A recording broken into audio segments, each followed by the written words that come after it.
Assalamualaikum warahmatullahi wabarakatuh, teman-teman sekalian.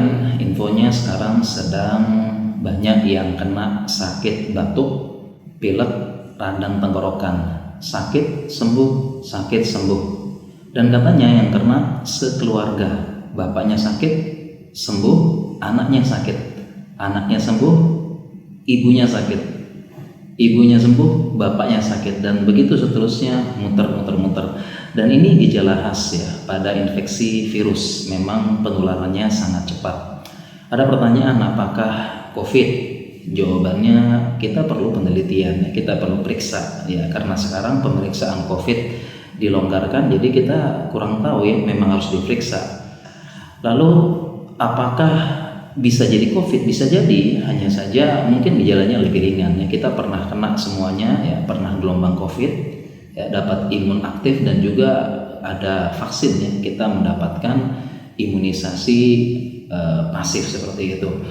Dan ditambah lagi sekarang cuaca ya, cuaca kadang hujan, kadang panas sekali, kemudian juga hujan yang nggak jadinya sumuk ya, gampang keringetan, gampang ngedrop dan sebagainya.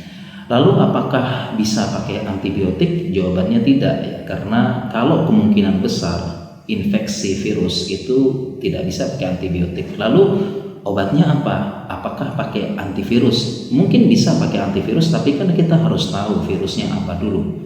Jadi kita perlu menentukan.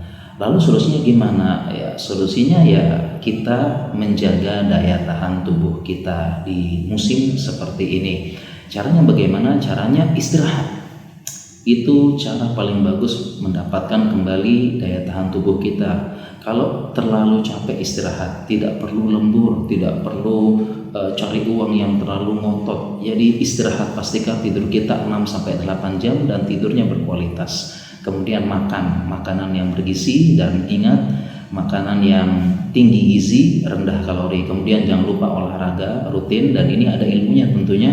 Dan kemudian jaga pikiran kita, dan yang paling penting tidak kalah juga, kita kembali memperhatikan protokol kesehatan, terutama masker ya. Apabila kita merasa sedang ngedrop, sedang capek, di lingkungan sekitar kita pada batuk-batuk, pakai ya. Dan demikian juga ketika kita mulai ada gejala sedikit agak radang atau mungkin batuk, walaupun nggak banyak, tetap pakai agar kita tidak menularkan orang lain.